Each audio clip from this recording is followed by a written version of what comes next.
Com hem d'expressar la probabilitat? Quan volem expressar una probabilitat que passe una cosa o volem enunciar una idea de manera aproximada sense saber si és cert el que diem, hem de fer servir la perífrasi deure més infinitiu, com en l'exemple deu fer fred al carrer perquè la gent va amb els abrics posats.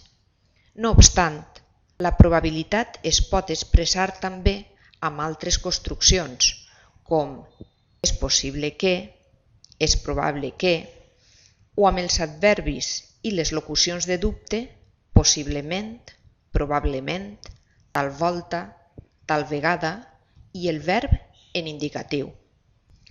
És incorrecte afegir la preposició de a la perífrasi deure més infinitiu.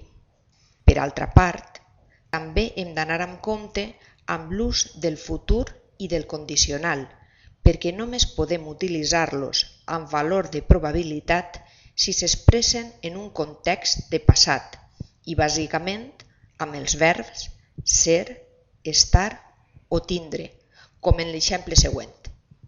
Ja se n'hauran anat. Per tant, és millor utilitzar la perífrasi deure més infinitiu o alguna de les construccions que hem recomanat. Vegem-ne uns quants exemples. Eixe deu ser el germà de Lluís perquè s'assemblen molt. Deuen ser forasters perquè al poble no els coneix ningú.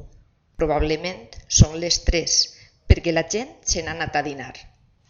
Per tant, recapitulem. La forma més clara d'expressar la probabilitat és amb la perífrasi deure més infinitiu, construcció que no ha de portar mai la preposició de.